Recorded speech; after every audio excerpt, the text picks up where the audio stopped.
May babaguhin tayo this year kasi ito yung chicken coop natin over the winter time, and ko-convert ko siya into our rabbit cages, and ito yung magiging colony natin for the whole winter time.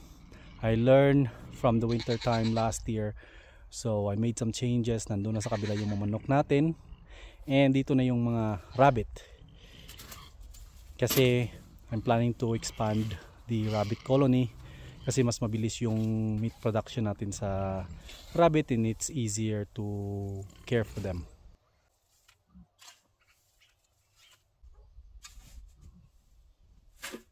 Yan, medyo malawak na yung gagalawan ng mga rabbit this year.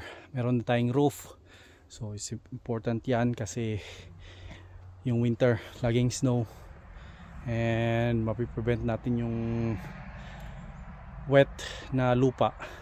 This time we're gonna be happy here. Talagang naging trial and error yung simula natin ng ating rabbit kasi nung unang colony natin nagukay sila, so this time alam na natin yung i-prevent, kaya maglalagay na ako ng mga screen dito sa floor para maiwasan natin yung paghuhukay pag nanganak sila.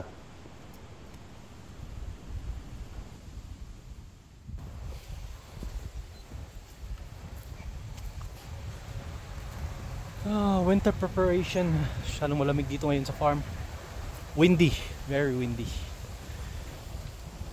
Pero gusto kong matapos itong bagong tirahan ng mga rabbit para mapapadali yung pag-care natin over the winter time. And yun nga, I was planning na mag-transition tayo into full-time rabbit kasi mas madali i-care and madali yung breeding cycle nila. Minimize natin yung chicken, and pwede rin tayo mag-maintain ng mga eggs for the meantime, pero focus natin itong rabbit. Bumili ulit tayo ng bago, short tayo sa chicken wire, so narap na natin hanggang doon, so dito na side na lang, and then yung sa loob ayusin lang natin para doon sila magni-nesting. Kasi half ng roof ay covered, or let's just say 3/4. So marami silang tatakbuhan dito over the winter time, and lalagyan lang natin ng mga hay.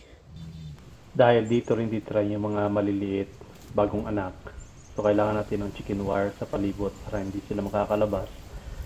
Kasi yung malalaki hindi naman makakalabas, pero yung maliliit yung i-prevent natin. So lagyan pa rin natin ng screen, added protection din ito sa mga predators, and para komportable tayo na safe sila.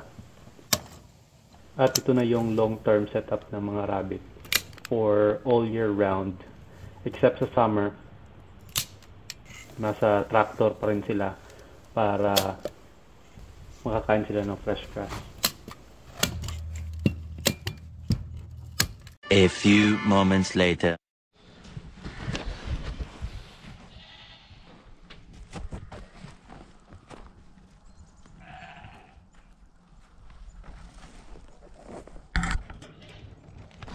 Wow, sulit talaga yung pag-setup natin ng ating rabbit, and proven na, nag-winter na nga.